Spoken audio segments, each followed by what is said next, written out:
오늘은 이 해를 마감하는 마지막 주일입니다. 어느새 그렇게 됐는지 모르겠습니다.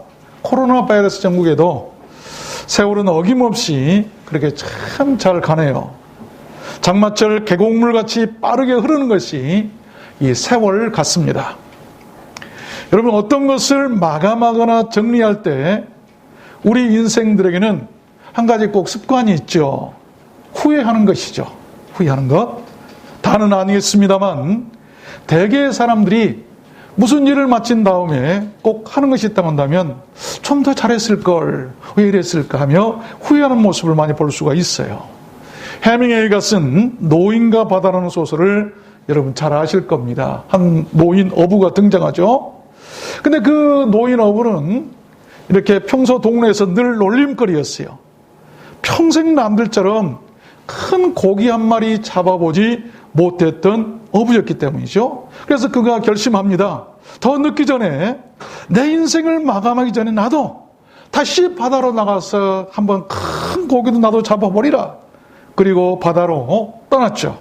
다행히 바다에 나가서 그동안 잡아보지 못했던 큰 고기를 한 마리 잡아서 너무나 기뻐서 이제 나도 동네에서 인정을 받겠다. 나도 한번 뽐내야지. 그러면서 오는데 변수가 생깁니다. 뜻하지 않던 상어떼들이 막 나타나가지고 데리고 온 그 큰 고기를 막 뜯어먹기 시작한 거예요. 그래서 이 항구에 올 때까지 이 노인은 그 상어떼들과 싸우면서 힘들게 오다가 간신히 항구에 도착을 합니다. 그랬을 때 보니까, 항구에 도착해놓고 보니까 그렇게 힘들게 어렵게 잡은 고기, 일평생에 처음으로 잡았던 고기, 나도 이제 좀 자랑할 수 있는 자랑거리가 되겠다 했는데 상어떼들이 다 뜯어 먹어버리고 앙상한 뼈만 이렇게 남아있었어요. 그가 무추로 올라왔을 때 남은 것은 허탈과 피곤함 뿐이었다라고 하는 그 소설의 끝맺음을 보면서 참 많은 것을 저는 생각을 했습니다. 여러분, 해밍웨이가 무엇을 말하려고 그런 소설을 썼을까요? 우리 인생의 삶을 말하는 것 아니겠습니까? 어떤 사람이 이런 말을 남겼어요. 나는 못 해본 일이 많아서 후회하지 않고, 그러나 제대로 해본 일이 없어서 후회한다. 참 많은 것을 생각하게 하는 그런 말이죠. 여러분은 어떻습니까? 한 해를 마무리하면서 혹시 제대로 해본 일이 없어서 후회스럽지는 않으셨습니까? 오늘 본문 말씀의 배경은 이렇습니다. 최고의 인생을 살아보았다고 하는 솔로몬이 그의 생을 마감할 즈음에 모든 것이 헛되다, 헛되고 헛되니 모든 것이 헛되다고 인생을 후회하며 고백한 내용이에요. 그런데 자세히 보면 그러면서도 그는 그 중에서도 후회하지 않는 것 몇 가지가 있는데 그것이 무엇인가를 바로 오늘 본문 말씀에서 4가지를 밝히고 있어요. 여러분, 한 번밖에 없는 우리들 인생, 후회 없이 살기를 원하십니까?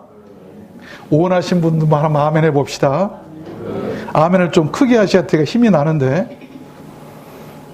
후회 없게 살기를 원하십니까? 아멘. 후회할 때는 이미 늦습니다. 오늘 말씀을 잘 들으시길 바랍니다. 그래서 후회 없는 인생을 살게 되시는 여러분 모두 되시기를 주님의 이름으로 축원합니다.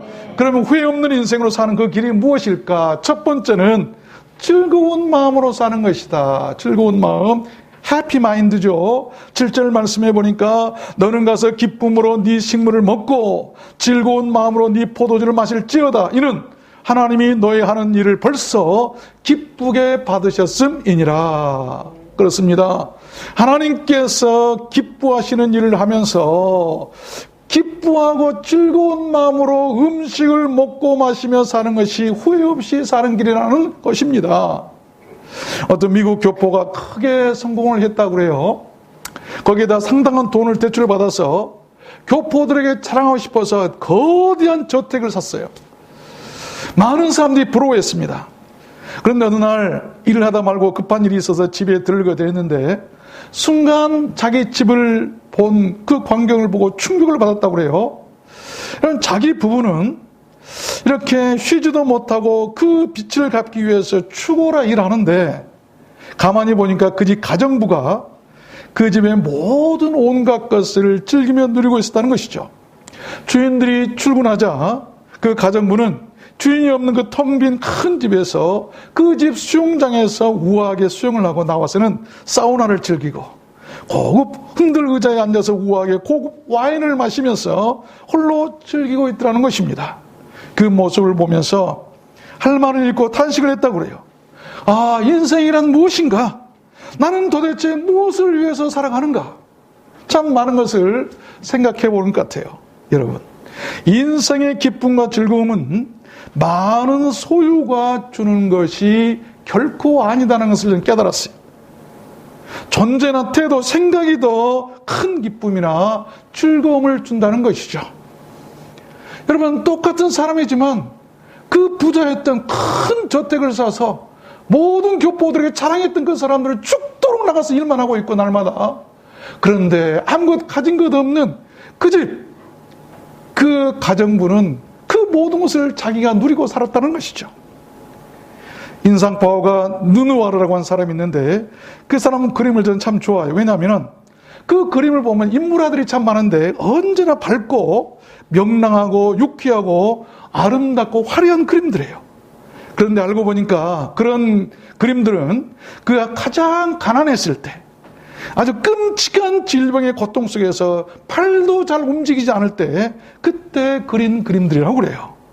우리는 우리의 형편이나 환경은 바꿀 수 없어도 우리들 마음과 생각은 얼마든지 행복하게 바꿀 수가 있습니다. 교회 생활도 마찬가지라고 생각해요. 여러분, 제발 우리 교회의 기쁨을 무너뜨리는 그런 사람들로 살지 않았으면 좋겠습니다. 전도소장 말씀해 보니까 어떤 사람에게든지 하나님이 재물과 부여를 주사 능히 누리게 하시면, 이게 복이라, 누리는 것이 복인데 분복을 받아 수고함으로 즐거워하게 하신 것은 하나님의 선물이라. 어떤 사람은 복을 받아요. 어떤 사람은 수고합니다. 그러나 수고함으로도 즐거워하는 것은 바로 하나님의 선물이다. 다시 말하면 어떤 사람은 큰 재물과 부여를 모았지만 그러나 그것을 누리지 못하면 그것은 복이 아니고, 그러나 비록 힘들게 수고하면서 살지만 그 수고하며 살면서도 즐거워하는 사람은 그것이 바로 하나님의 선물이다. 그 부자의 많은 돈이 선물이 아니라 수고하면서도 사는 그 즐거움으로 사는 그 삶이 바로 하나님의 선물이다라고 하는 것이죠. 교회도 마찬가지예요. 비록 작지만, 비록 초라하지만 우리가 즐겁게 산다고 한다면 그것은 하나님의 선물인 것입니다. 신명기 12장 말씀에도 보면 거기 곧 너희 하나님 여호와 앞에서 먹고 너희 하나님 여호와께서 너희 손으로 수고한 일에 복 주심을 인하여 즐거워할지니라. 하나님 앞에서 복 주신 것으로 생각하고 즐거워하면 그것이 복이에요. 또 신명기 14장 보니까 무릇 네 마음에 좋아하는 것을 돈으로 사되 네 마음에 원하는 것을 구하고 거기 네 하나님 여호와 앞에서 너와 네 권속들이 함께 먹고 즐거워할 것이며. 돈만 쌓으려고 하지 말고 돈으로 좀 사서 먹기도 하라 이 말이에요. 즐거워하라. 신명기 16장에도 보면 네 하나님 여호와께서 택하신 곳에서 너는 하나님 여호와 앞에 절기를 지키고 네 하나님 여호와께서 네 모든 물상과 네 손을 댄 모든 일에 복 주실 것을 인하여 너는 온전히 즐거워할지니라. 미래형으로 되어 있죠. 복 주실 것을 인하여. 비록 내가 지금 가난하지만, 비록 우리가 지금 초라하고 어렵지만 앞으로 내 손으로 하는 모든 일, 네 손을 댄 모든 일에 복 주실 것을 믿고 미래형으로 그것을 인해서 온전히 즐거워하라. 여러분, 지금 여러분이 힘들고 어렵지만 앞으로 하나님께서 내 손으로 하는 모든 일, 내 손이 닿는 모든 일마다 하나님께서 잘되고 복 주실 것을 인해서 믿고 미리 감사하시길 바랍니다. 그래서 어떤 사람들은 미리 감사란 말이 그 말이에요. 복 주실 것을 인하여 즐거워해라. 두 번째입니다. 후회 없는 인생으로 사는 길이 무엇일까요? 헛되고 헛되니 모든 것이 헛되도다. 그런 삶 가운데서 후회 없는 인생으로 사는 길은, 두 번째는 오늘 8절 말씀해 보니까 멋을 좀 내며 살아라. 멋 내며 사는 거예요. 우리 주의자 목사님처럼 멋 좀 내고 사셔야 돼. 8절 말씀해 보니까 네 의복을 항상 희게 하며 네 머리에 향기름을 그치지 않게 할지니라.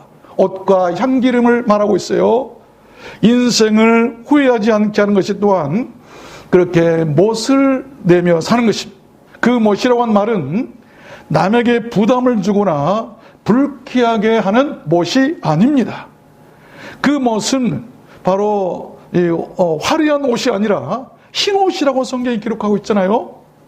또한 머리에 바르는 향기름은 주로 명절 때나 기쁨을 표시할 특별한 날에 이 유태인들이 사용했던 그런 기름이죠. 그러면 우리 성도들의 진정한 이 크리스천 차밍, 그 성도의 멋은 난잡하거나 사람의 눈을 어지럽게 하는 것이 아니고 아주 매력적이고 애교 있고 유쾌하고 즐거움 있고 순결하고 깨끗하고 경건하고 기쁨이 충만한 그런 행실의 멋을 말하고 있는 것이죠. 그래서 옷은 항상 행실을 의미하잖아요. 요즘에 테스 형 그런 노래를 하는 유명한 가수가 있죠. 전 나라를 그냥 막 흔들어 놓았는데 그분 노래 보니까 또 이런 노래가 있어요. 사랑에 빠졌어요. 결혼도 할래요. 근데 그 가사를 보고 깜짝 놀랐어요. 교회도 갈래요. 그 사람이 기도하는 것을 보았거든요. 아, 그것을 보고 이야, 이 자신의 얘기가 아닌가. 그분이 홀로 산다는데 그분이 자기에게 애인이 생겼고 사랑에 빠졌어요. 그래서 결혼도 하고 싶어요. 그러면서도 뭘 했냐면 교회도 갈래요. 왜냐하면 그 여자분이 아마 기도하는 사람인가 봐요. 기도하는 것을 보았거든요. 그 여자분의 기도하는 모습을 보고 나도 교회도 가고 싶다라고 그런 대담하게 말해. 그 노래 가사에 그것을 넣어가지고 노래했어요. 그것을 들어보니 깜짝 놀랐어요. 아, 참 우리 사람들의 멋은 다른 거 아니에요. 비싼 명품을 걸치고 다는 것이 멋이 아니라 우리 크리스천들의 차밍은 기도하는 모습이 아름다운 멋이에요. 그 아름다운 모습에 반해서 기도하는 모습을 보고 그 여자랑 결혼하고 싶다고 얘기했다는 것 아니겠어요? 천국에 한국 사람 때문에 큰 소동이 일어났다고 여러분 알고 계시죠? 천국에서 큰 소동이 일어났대요. 왜냐하면 천사들이 모두 회고 위기에 처했대요. 이유는 한국 사람들이 너무 예뻐지려고 어찌나 성욕을 많이 했든지 얼굴이 원판과 달라가지고 천사들이 누가 누군지를 구별을 못해서 천사들이 쫓겨나게 생겼대요. 또 지옥에서도 한국 사람 때문에 난리가 났대요. 왜냐하면 죄를 많이 지은 사람들 데려다가 지옥불에 데리고 들어갔더니 이 한국 사람들 오더니 얘들아 유황불이다 어서 들어가자 오히려 좋아하면 스스로 막 들어가더라는 거예요. 찜질방에서 하도 단련돼가지고 유황불도 무서워하지 않게 됐다. 왠지 좀 썰렁하네요. 이미 다 알고 있는 얘기를 이제 그런 걸 얘기하세요. 그래서 썰렁하신지. 여러분 잠언 31장 말씀해 보니까 누가 현숙한 여인을 찾아왔겠느냐? 그 값은 진주보다 더 아니라 그는 자기를 위하여 아름다운 방석을 지으며 못을 내라는 건 자기를 위하여 아름다운 방석을 지으며 세마포와 자색 옷을 입으며 세마포와 자색 옷은 크리스천들이 입는 옷이에요. 여러분 성도의 아름다운 그런 삶으로 옷을 입어 그렇게 현숙함으로 아름답게 살라 이 말입니다. 이전에 좀 누릴 줄도 알고 베풀 줄도 알고 멋도 좀 부리며 즐겁게 사시기를 바랍니다. 통계적으로 보면요 멋 잘 부리는 사람이 우울증이 없다네요. 멋 부리는 사람들에는 우울증이 없대요. 탈무드에 보면 귀는 친구를 만들고 입은 적을 만든다 유명한 말이죠. 귀로 잘 듣는 사람들은 친구를 만들 수 있어요. 근데 입으로 말을 많이 한 사람들은 적을 만든다, 상대방을. 그래서 말도 좀 멋있게 하고 또 이렇게 멋있는 그런 말만 하며 살았으면 좋겠습니다. 그런 사람들이 후회 없이 살 수 있다고 하는 것이죠. 세 번째입니다. 후회 없는 인생으로 사는 그 길은 사랑하며 사는 것이죠. 오늘 9절에서 말씀합니다. 네 헛된 평생의 모든 날 곧 하나님이 해 아래에서 네게 주신 모든 헛된 날에 사랑하는 아내와 함께 즐겁게 살지어다. 이는 네가 일평생의 해 아래에서 수고하고 얻은 분복이니라. 여기 즐겁게 살라라고 한 이 말은 생을 즐기는 말이에요. 왜냐하면 해 아래에서 모든 날들은 헛되고 빠르고 한 번 지나가면 끝이기 때문입니다. 그러므로 순간순간을 놓치지 말고 함께 사랑하며 즐겁게 살아라 라고 하는 솔로몬 왕의 그 지혜의 왕의 교훈 아니겠습니까? 저는 사람이 임종하는 모습을 가끔 많이 목격을 한 적이 있어요. 근데 그들 보면 나는 성공하지 못해서 후회한다, 그런 사람 없어요. 마음껏 놀지 못해서 후회한다, 그런 사람 못 봤어요. 여행을 많이 못해서 후회한다, 그런 사람 보지 못했어요. 나는 부자가 되지 못해서 후회한다, 그런 사람 보지 못했어요. 그러나 늘 보는 것은 사랑하는 가족들이나 사랑하는 옆에 있는 사람들에 대해서 사랑하지 못한 것을 제일 후회해요. 그래서 그들의 마지막 인사나 후회는 늘 일치하죠. 똑같은 말이에요. 그 딱 한마디, 미안하다. 모든 사람들이 모두 다 미안하다고 후회하고 인생을 마감하는 것을 볼 수가 있어요. 아가서 1장 말씀해 보면 나의 사랑하는 자가 내게 말하여 이르기를 나의 사랑 나의 어여쁜 자 일어나서 함께 가자. 겨울도 지나고 비도 그쳤고 무화과 나무에는 푸른 열매가 익었고 포도나무는 꽃이 피어 향기를 토하는구나. 나의 사랑 나의 어여쁜 자 일어나서 함께 가자. 주님께서 우리에게, 교회들에게, 성도들에게 사랑하면서 좀 같이 가자고 우리를 초청하신 그런 말씀이에요. 후회 없이 주님과 살자고 주님께서 가자고 할 때 아멘하고 가야 될 줄로 믿습니다. 아가서 8장 말씀에도 보면 나의 사랑한 자야 너는 빨리 달리라. 향기로운 산들에서 노루와도 같고 어린 사슴과도 같아여라. 산속에서 뛰어다니는 그런 예쁜 노루와도 같고 어린 사슴과도 같이 달려다니면서 사랑을 나누라고 한 말씀이에요. 여러분, 사랑을 통하여 얻어지는 기쁨은 하나님께서 우리 인생들이 주신 가장 큰 복 중에 복이 아닐 수가 없어요. 후회 없도록 여러분 사랑하시기를 바랍니다. 사랑하면 우울증도 사라진다네요. 우울증을 치료할 수 있는 가장 좋은 특효약은 사랑이에요. 서로 사랑하게 되면 절대 우울증이 올 수 없다고 하는 것이죠. 주님 말씀대로 서로 사랑하고 후회 없이 사는 우리들 들어앉아서 함께 온 성도들 여러분 되셨으면 좋겠습니다. 마지막 4번째입니다. 후회 없이 살아갈 수 있는 인생의 그 길은 무엇일까? 헛되고 헛된 이 세상 가운데서 후회 없이 살 수 있는 길은 일을 하며 사는 것이다라고 솔로몬은 얘기합니다. 오늘 10절 말씀해 보니까 무릇 네 손이 일을 당하는 대로 힘을 다해 할지어다. 네가 장차 들어갈 음부에는 무덤이나 죽음 얘기하죠. 일도 없고 계획도 없고 지식도 없고 지혜도 없습니다. 그러니 계획도 좀 세우고 일 좀 하면서 살아라라고 한 말씀이에요. 여기서 우리는 노동에 대한 3가지 질문과 그 답변을 들을 수가 있어요. 우리 인생들은 무슨 일을 해야 될 것인가? 또 어떻게 일을 할 것인가? 또 왜 일을 해야 되는가? 그 답변을 또 이렇게 말하고 있잖아요. 무슨 일이든 기회가 오는 대로 해야 되고 힘을 다해야 되고 장차 들어갈 음부에는 일도 계획도 지식도 지혜도 없기 때문에 기회가 있을 때 일하고 싶어도 할 수 없을 때가 오니 기회가 있을 때, 할 수 있을 때 여러분 일하라고 하는 것이죠. 해야 돼요. 우리가 바이든 대통령이 올해 나이가 연세가 어떻게 되신가요? 78세세요. 78세의 대통령의 꿈을 꾸고 도전해서 대통령이 된 사람이에요. 우리는 얼마든지 할 수가 있는 것이죠. 여러분, 노동은 인생의 신성한 의무고 인생의 신성한 사명이다라고 하는 말이 있어요. 인생의 미션이 바로 일이에요. 일.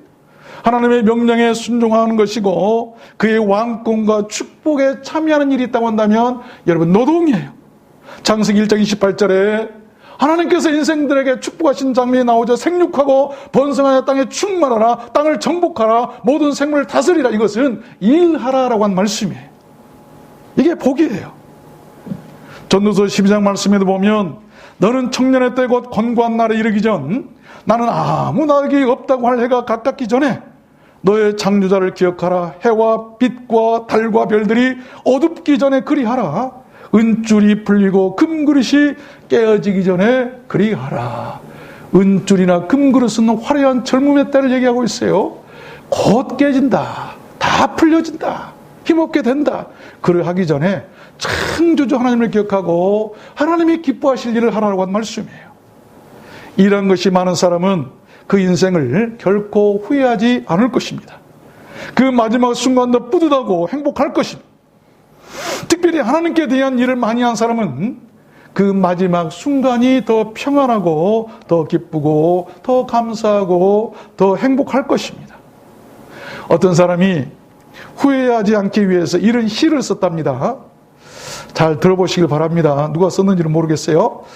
나 이렇게 살리라.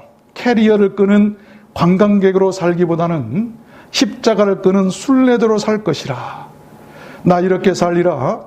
관중석에 앉아 구경하다 사라지는 관람객보다는 운동장에 나가 선수로 살 것이라.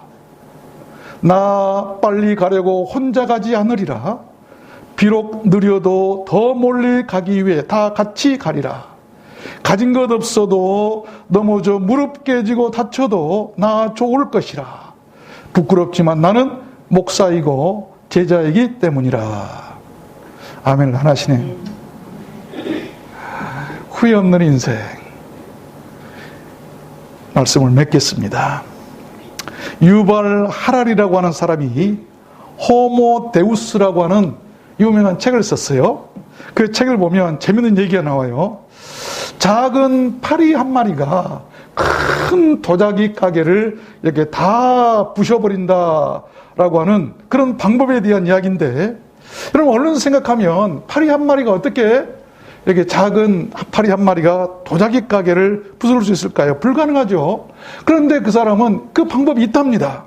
그 방법이 뭐냐면 그 집 앞마당에 매어있는 거대하고 힘이 센 황소를 찾아가서 그 귀 속에 들어가서 윙윙거리면서 스트레스를 주면 상황이 달라진다는 거예요. 그 황소가 스트레스를 받아가지고 막 날뛰다가 참지 못해 도자기 가게로 막 들어가서 모조리 부숴버린다는 것이죠. 그러면 그 막을 방법은 없는가? 하랄이라는 사람이 이렇게 얘기하죠. 성난 황소를 안정시키기 위해서는 황소의 귀 속에 있는 작은 파리를 잡으면 된다. 그러나 그것도 쉬운 일은 아니다.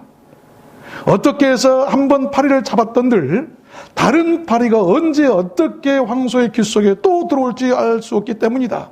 그래서 도자기 가게는 항상 위태하다. 우리의 삶이, 인생의 삶이 그렇다는 것이죠. 그러면 방법은 없는가? 있다. 단 한 가지다. 파리가 아무리 귀 속에 들어와 윙윙거리라도 그 스트레스에 충격을 덜 받는 면역이 있는 황소를 키우면 된다. 참 멋진 말인 것 같아요. 지혜로운 말인 것 같아요. 그러면 도자기 가게 지킬 수 있다고 하는 것이죠. 중요한 것은 외부의 환경에 의식하지 말고 먼저 내 자신이 그것을 이길 수 있는 면역을 키우라는 것이죠. 지금 코로나 바이러스 무엇입니까? 내 자신에게 면역이 있어야 되는 거예요. 면역. 우리 인생이나 교회도 저는 마찬가지라고 생각해요. 우리가 세상을 살면서 스트레스를 안 받을 수 없고 후회를 안 할 수도 없습니다. 눈에 보이지 않는 작은 파리와 같은 문제들이 자꾸 끊임없이 우리를 건드리고 있기 때문 아니겠습니까? 우리는 신학의 면역이나 인생의 면역을 키울 수가 있어야 돼요. 그 생의 면역을 키우는 백신이 바로 오늘 본문 말씀입니다. 마음의 즐거움, 삶의 멋, 사랑하는 것, 그리고 일하는 것이죠. 우리는 그러한 하나님의 말씀에 순종할 때 생의 면역이 생기고 후회 없는 인생으로 살게 된다는 것이죠. 여러분, 건널목 앞에 붉은 신호등에서도 우리가 기다릴 수 있는 이유가 무엇입니까? 왜 그럴까요? 기다리면 잠시 후에 반드시 푸른 신호등이 들어올 것이라는 걸 알기 때문에 기다리는 것이죠. 신앙도 믿음도 인생도 그런 것입니다. 이 어려운 시기에 우리는 그런 믿음과 그런 희망으로 이겨갈 수 있어야 돼요. 참고 기다리면 반드시 푸른 신호등이 우리 앞에도 펼쳐질 것이라고 하는 그런 믿음, 그렇게 한 해를 보내고 그런 믿음으로 우리가 새해를 준비했으면 좋겠습니다. 어느 날 젊은 며느리에게 포장이 몹시 꼼꼼하게 된 소포가 왔어요. 이곳에 앉아 계셨던 집사님께서 내게 보내주신 그런 내용인데, 그래서 잘 풀리지 않자 이 며느리가 가위를 찾아서 포장끈을 자르려고 할 때 시어머니가 말리면서 얘기합니다. 애야, 끈은 자르는 것이 아니라 푸는 것이란다. 그러자 며느리는 속으로 가위로 자르면 편할 걸 별걸 다 가지고 나무라시네 하면서 투덜거리면서 결국 매듭을 다 풀었어요. 다 풀고 나자 시어머니가 천진하게 웃으면서 며느리에게 이런 말을 했답니다. 잘라버렸으면 쓰레기가 되었을 텐데 예쁜 끈이니 나중에 다시 써먹을 수 있겠구나. 사람과의 인연도 그렇단다. 여러분, 잘라내기보다는 푸는 습관을 들여라. 참 지혜로운 말 같아요. 오늘은 이해의 마지막 주일입니다. 오늘 한번 돌아봅시다. 올 한 해를 보내면서 혹시나 얽히고 설킨 삶의 매듭들이 있다면 하나하나 풀고 나서 우리 새해를 맞이했으면 좋겠습니다. 세상은 혼자 살아가는 것이 아니에요. 자른다고 다 되는 것이 아니에요. 한순간에 소홀로 소중한 관계가 단절된다면 후일에 큰 아쉬움과 크게 후회할 일들이 있을 수 있기 때문 아니겠습니까? 요즘 정치권의 용어들 보니까 저는 처음으로 배웠는데 회복할 수 없는 손해, 회복할 수 없는 손해, 그것 때문에 무죄가 판결된 것을 볼 수가 있었어요. 우리가 회복할 수 없는 손해가 바로 후회예요. 그것을 우리가 당하지 않도록 하기 위해서 무엇이 필요한가? 로마서 11장 29절에 하나님의 은사와 부르심에는 후회함이 없으시라, 이거죠. 하나님께서 주신 후회함 없는 인생, 하나님의 은사와 부르심에 따라 사는 것이죠. 이것이 후회 없다고 하는 것이죠. 하나님이 주신 은사의 선물로 사는 사람, 하나님의 부르심에 순종하며 최선을 다하여 힘을 다하여 일하는 사람, 그들에게는 희망이 있고 결코 후회함이 없다는 것입니다. 다사다난했던 2020년이 이제 마지막 점으로 갑니다. 큰 기대와 소망을 갖고 시작했지만 코로나19로 전 세계가 힘들었던, 한 번도 경험해 보지 못했던 해였어요. 그러나 용기를 잃지 않고 꿋꿋하게 살아내며 믿음을 지켜주신 여러분께 참으로 감사하고 저는 축복하고 싶습니다. 이 마지막 주일까지도 나오셔서 이날 주일날을 지키며 예배드린 이 모습이 하나님이 얼마나 기뻐하실까. 내가 그렇게 많은 재앙을 내리고, 내가 그렇게 시험을 해보고, 내가 그렇게 코로나 바이러스 힘들게 해봤지만 그래도 너희들이 이렇게 믿음을 지키고 있구나. 2021년이 어떠하게 될지는 예상할 수가 없어요. 우리가 할 수 있는 것은 삶에 대한 자세를 정하는 것입니다. 빈들에서 오병이어를 들고 감사하셨던, 축사하셨던 그런 예수님처럼, 감옥에 갇히고도 찬양했던 바울과 실라처럼 그렇게 살려고 하는 삶의 자세를 정한다고 한다면 새해에도 우리가 모든 걸 이기며 승리하게 될 줄로 믿습니다. 하나님은 그런 사람을 인정하시고 그런 사람에게 은혜를 베푸시기 때문이에요. 이제부터는 우리들 모든 생의 그 삶의 패턴을 좀 바꿨으면 좋겠어요. 여러분, 특별히 지금의 코로나 바이러스 정부에서는 더 절실합니다. 그 삶의 자세, 그것이 뭔가? 하나님의 은사와 부르심 안에서 생을 기쁨으로 사는 것, 즐겁게 사는 것, 즐겁게, 제발 좀 즐겁게 살자. 교회 안에서 즐거워야 돼요. 또 주 안에서 참다운 못을 내며 사는 것, 좀 멋 좀 부리며 살아라. 우리 행실들의 모습을 보면서, 아, 저 사람 같으면 내가 교회 갈만해, 저 사람이 있는 교회 같으면 내가 신앙생활하고 싶어, 그런 멋있는 성도들이 있는 교회면 교회 가만히 있어도 성장하는 거예요. 또 사랑하며 살았으면 좋겠어요. 이제는 미워하기보다는 우리가 살면 얼마나 살고 우리의 생이 남았으면 얼마나 남았습니까? 헛되고 모든 것이 헛된 이 마지막 때에 내게 주어진 일에 최선을 다하며 살아가며 살았으면 좋겠어요. 그것이 후회 없는 인생을 사는 길이기 때문 아니겠습니까? 여러분 모두 그렇게 되시기를. 그래서 후회 없는 인생을 사시고 영원히 기뻐하며 즐겁게 사시는 여러분 모두 되시기를 주님의 이름으로 축원합니다. 우리 찬양하도록 할까요? 오늘 말씀을 생각하시면서 내 평생 살아온 길 한번 돌아보면서